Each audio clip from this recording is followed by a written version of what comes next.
The Lord be with you. A reading from the Holy Gospel according to Matthew.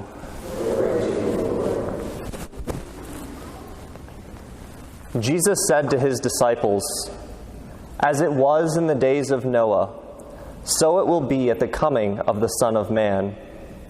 In those days before the flood, they were eating and drinking, marrying and being given in marriage, up to the day that Noah entered the ark. They did not know until the flood came and carried them all away. So will it be also at the coming of the Son of Man. 2 men will be out in the field. One will be taken, and one will be left. 2 women will be grinding at the mill. One will be taken, and one will be left. Therefore, stay awake, for you do not know on which day your Lord will come. Be sure of this: if the master of the house had known the hour of night when the thief was coming, he would have stayed awake and not let his house be broken into. So too, you must also be prepared, for at an hour you do not expect, the Son of Man will come." The Gospel of the Lord. Praise be to the Lord Jesus Christ.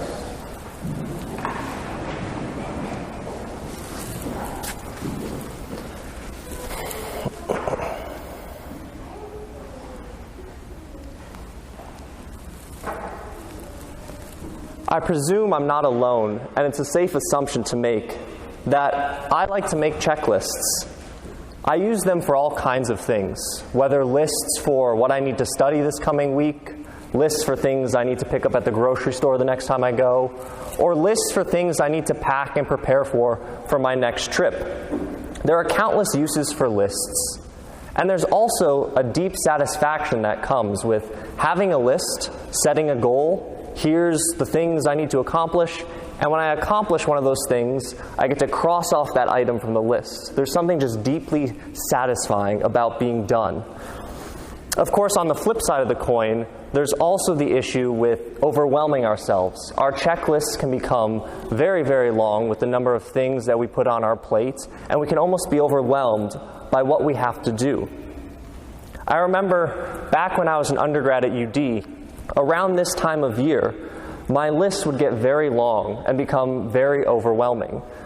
But I would also use the Advent wreath as a type of checklist. Each week, we light a new candle, and regardless of how much I had on my list for that week, as the weeks go on and we tick off new candles, I knew that by the time we lit that rose Advent candle, I would have everything done on my list in some shape or form, because what I can't stop is the progress of time. And so the Advent wreath, as useful as it was for calming some of my academic concerns, calming many of my concerns as we approach the end of the year, it also marks a journey that's much bigger. Today, as we light the first Advent candle, we're marking the beginning of a journey where Christ is saying 2 very important things for us. In a sense, he's giving us 2 checklist items. Number 1, he says, arise, awake from sleep. And number 2, be ready and watch. We hear about this first item on this checklist, arise, awake from your sleep, in both the gospel reading and in the letter from St. Paul. St. Paul tells us, "It is now the hour for us to awake from sleep." Now, what does he mean here when he tells us to awake from our sleep? He's not referring here to the natural sleep that hopefully all of us are making time for every evening. He's not asking us to adjust our sleep schedules or to hold all-night prayer vigils. Rest for our bodies is important. Sleep is important. It's during sleep that the angel Gabriel appears to Joseph and comes to him in a dream to inform him of the very miracle that we're counting down for. No, the sleep that we must awake from is what Dante describes in the first canto of the Inferno, when he says, "I was so full of sleep that I was on the point of abandoning the true path." Dante was asleep in the soul, And we are also in danger in our daily lives of becoming asleep in our souls. Dante's spiritual life had become very lazy, slothful, and neglected. There was a lack of awareness for the important things in life, and he found himself asleep in a deep, dark valley where the light was extinguishing. And he was stuck in an endless and exhausting haze, something all too easy to slip into. In the second reading today, St. Paul gave us 3 warnings of things to look out for that can draw us into this sleep, this haze. He warns us of drunkenness, lust, and jealousy. Drunkenness, whether in food or drink or power, dulls our senses. We become vulnerable to deceptions because we are not aware of what is happening around us. We're not engaging our intellects and will, those special gifts given to us by God that differentiate us from every other creature. We stop using these great abilities God has given us, and we allow our moral life to drift towards the rocky shores of depravity. This course divergence happens in our lives little by little, step by step, such that we become unaware, really, of what is happening, because we've lost sight of our former selves. We've distanced ourselves, maybe, from friends and family, and we've looked away from that guiding light of the Lord, neglecting why we first believed, and releasing ourselves from our baptismal faith and promises. This drunken drift easily leads into the second problem St. Paul identifies as lust, sins against our flesh, against ourselves, and our own bodies. We become consumed with leading a life driven purely by fleshly desires and carnal pleasures, a life seeking to fill the yearning within us for the goods of love and companionship. But we fill this yearning with superficial goods, and we make all the wrong choices in our relationships, for ourselves, and even sometimes for our friends. And we end up ultimately stuck in an endless feedback loop. Only God can fill the deep yearnings within ourselves, but rather than seeking Him, we seek after these earthly and fleeting things. Metaphorically, we might drop into something like the media rabbit hole, the infinite scroll looking for the next post, or the infinite autoplay, where just one more episode will satisfy my desire for rest, will make me entertained. After just one more, I'll be good. But ultimately, by the time we decide to end and step out of this feedback loop, we feel worse and less refreshed than when we started. And the vice may vary, but the result is always the same: a deep, unaware sleep, a dark haze surrounding us.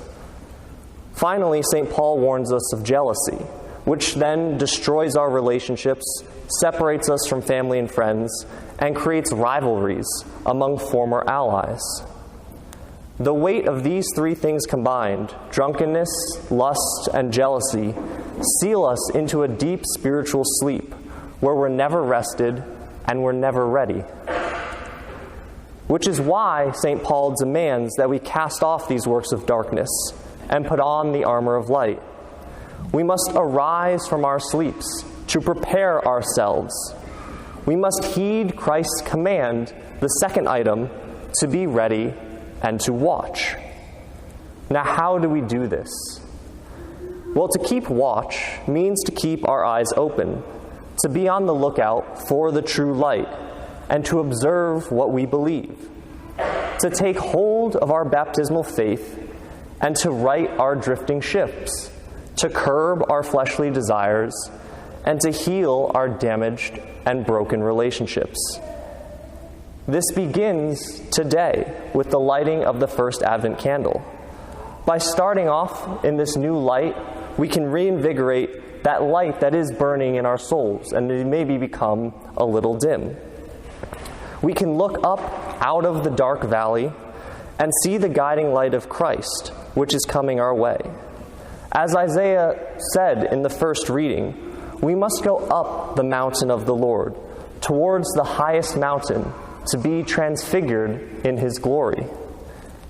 Now, anyone who has ever gone hiking before knows that this is not easy. Hiking is actually a lot of work, and so we have some serious work ahead of us in these coming weeks. But this is why we have this time of Advent to prepare to climb the Lord's mountain, to make our checklist, so to speak, and to get our spiritual gear ready and pack our bags so that we can walk in Christ's ways. And so I encourage you, as we go into Advent, make a checklist, something that you'd like to do every week before we light the next candle. Maybe it's about time we dust off our Bibles and flip through the nativity story for which we're ultimately preparing. Maybe we dig through our drawers and pull out our rosaries. Maybe we spend some more deliberate time gathering together around the table and building our relationships with one another, or going on casual, reawakening walks, or spending some time together, especially paying attention to those relationships where we have struggles or wounds. Holidays are generally a time when we all come together. And so maybe there's that difficult cousin, that one uncle, maybe that brother or sister with whom we've exchanged some terse and tough words over the years. And now is the time to receive healing and let Christ's peace enter into that relationship.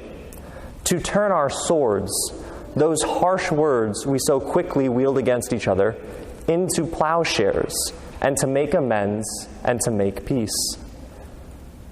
There are a variety of these things that we can do to prepare, but whatever it is, now is the time to make those preparations, to start that checklist, to begin this journey.